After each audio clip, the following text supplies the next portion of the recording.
Break the bond, tear the fabric, cleave the stone, stop the magic. You now know the whispering spell from Star vs. the Forces of Evil. Good morning and happy Monday, everybody. Yeah, so I know a lot of people are going to be talking about the fact that, Game of Thrones ended last night. And to be perfectly honest, today I wanted to talk about something else.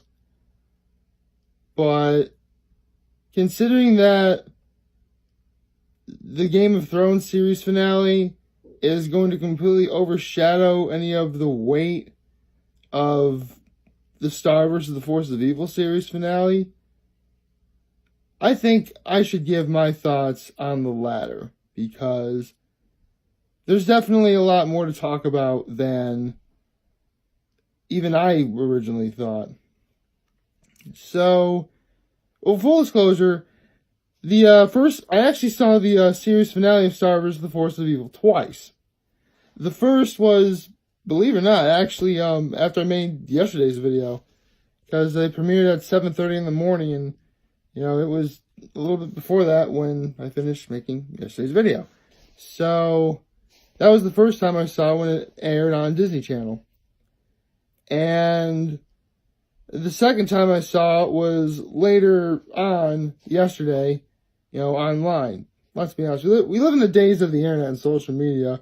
You're going to find it online somewhere. So I just happen to simply find it on YouTube. So, yeah, you can find it on YouTube. It's a short sip, and I'll get to that in a minute.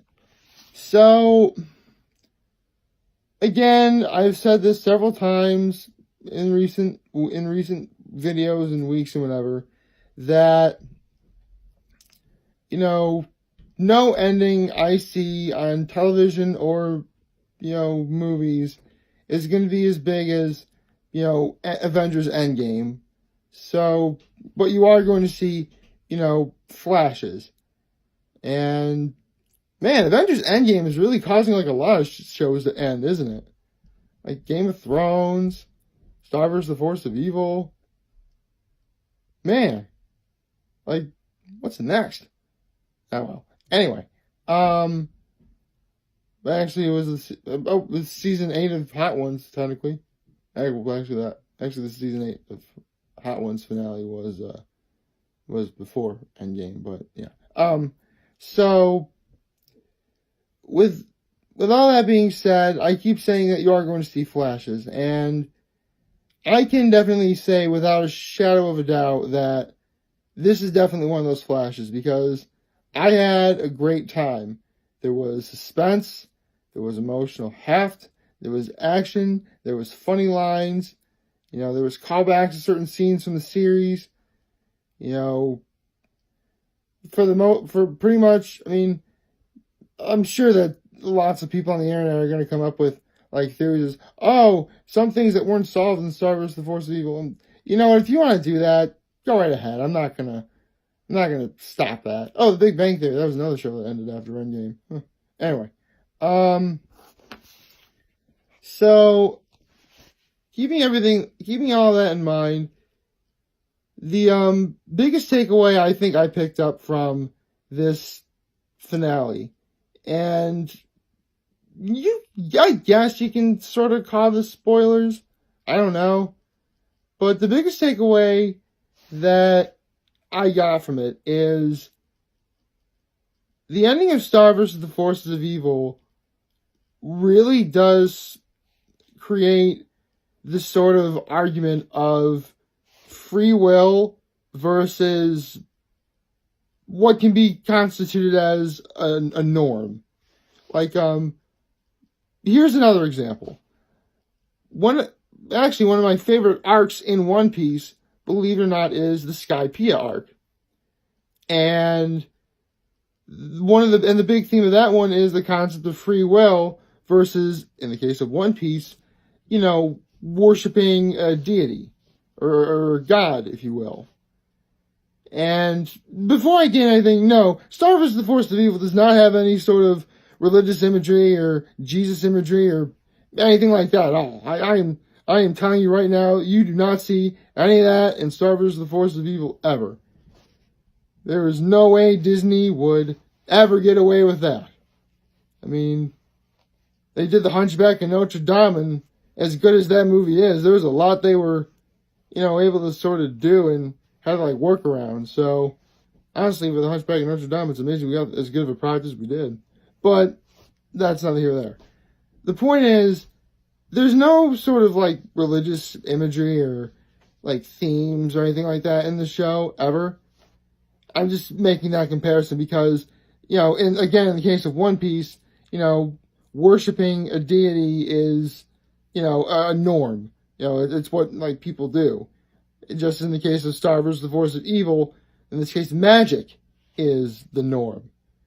And so, again, it's, free will versus, what everyone else thinks and does and whatever. And I actually really like that comparison. I mean, yes, it is a device that's used before. I mean, if my example of mentioning it from One Piece is any indication. But it really is something that, people need to learn. And the best part about, in this scenario, is Star Wars: The Force of Evil is essentially a kid's show.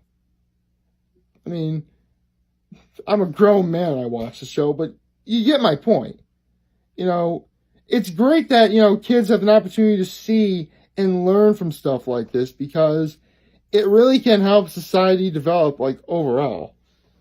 Especially, in today's modern age where we have the age of the internet and social media and, oh, it is a small world, stuff like that.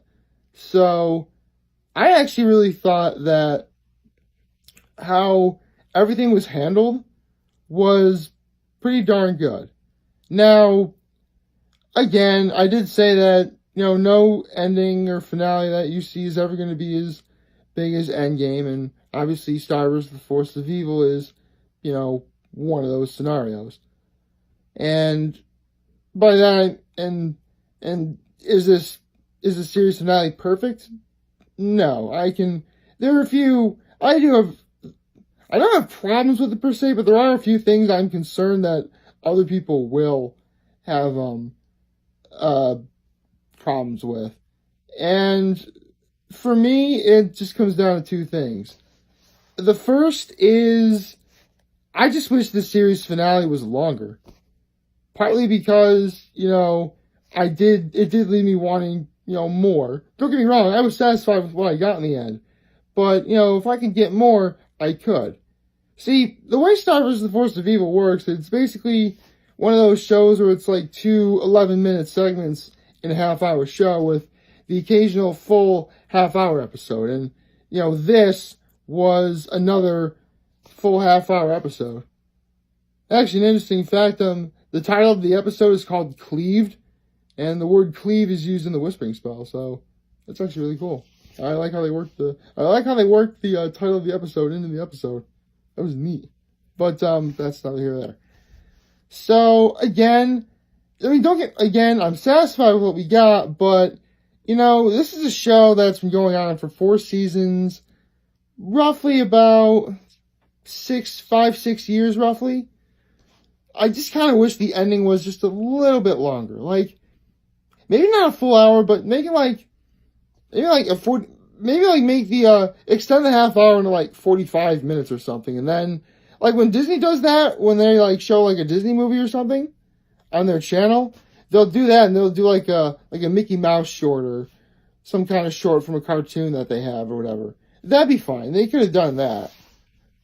Or, actually, what they could have probably done is do another, actually, they wouldn't do another thing from Star Wars: The Force of Evil because that'd be silly. I mean, you show the series finale and just show a random episode from the show, that really wouldn't work at all. But you get the idea. They would, extend, if you wanted to extend it to an hour, maybe you probably could. Just because, maybe for a little extra development, maybe we can see some things that we didn't really get to see previously, stuff like that. But overall, in terms of the length of the episode, I'm okay with it. I'm satisfied. I do wish it was a little bit longer, but it is what it is. And now we get into the other thing that I'm concerned about. And again, I really don't have any issues with the series finale at all. This is for what they were able to do in that amount of time and for what they had to work with. You know, I like it. I really think this is a worthy finale to an overall very good show. Again, you know, a flash, if you will. The other concern I really had for this show or for the finale is, and this really shouldn't come as any surprise after I explain it, it technically does the Disney cliche of sort of a fake out, which, again, I don't really have, again, and this is where I get into spoilers. Basically, Earth and Muni are essentially merged together, so now humans, and monsters are all living side by side in the crazy chaotic world that now is. Now, again, I don't really have a problem with this because, you know, if nothing else, the series ended with Star being together with Marco. So, I'm actually really happy about that. They belong together. They're actually really good together. There's actually a really good scene in the beginning of the episode where they're about to go into the realm of magic and they both go in there holding hands. That was really nice. Actually, I want to talk about another line I really liked a lot in this. It's when the people are going to call her villain, but she's really an antagonist because she's one of those crazy people. It's Mina. She basically had like the funniest line in the episode. It was like, I have really good ideas.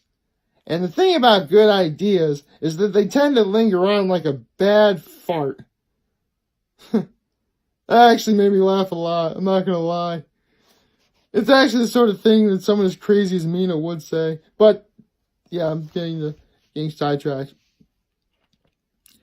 The reason why I don't really have a problem with, again, the sort of cop-out ending is it's Disney and it involves a princess.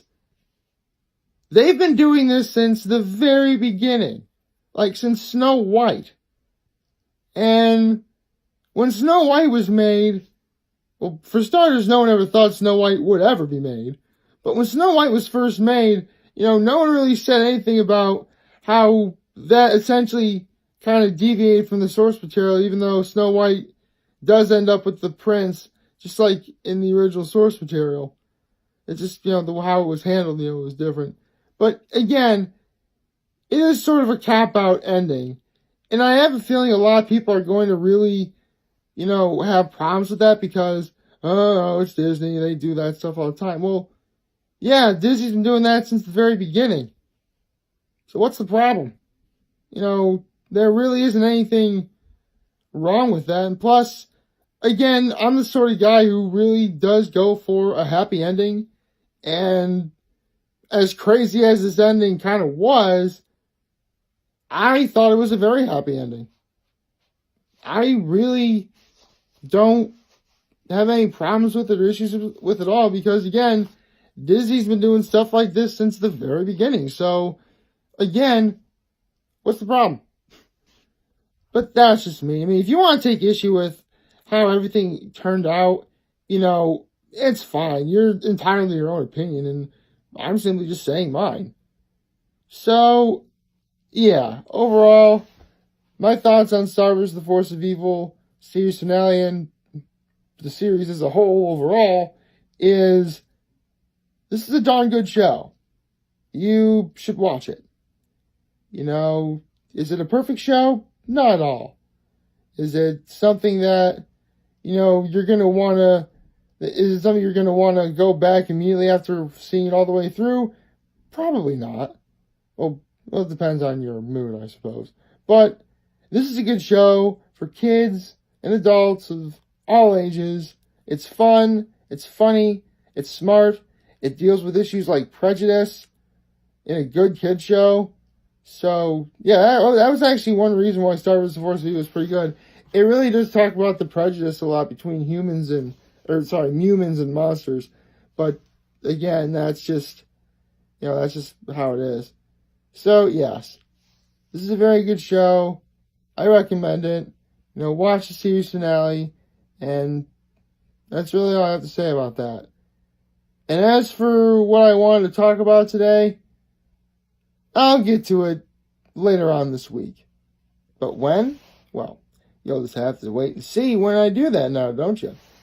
Now, won't you? So, like, favorite, share, and hit that subscribe button. Follow me on the social media platforms.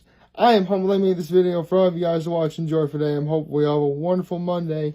And remember, if any of you guys ever want to talk or chat, I'm always going to be here to lend an ear. And I'll always have your back.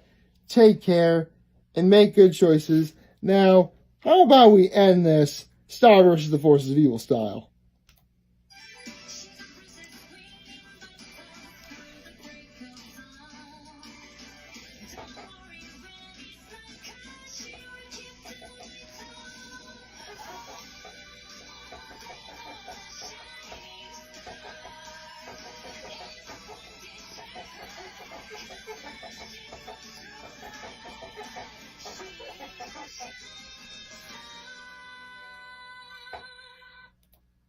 Hey, there are videos of guys doing lip sync covers of Let It Go. This was totally within the norm. Thank you very much, and have a nice day.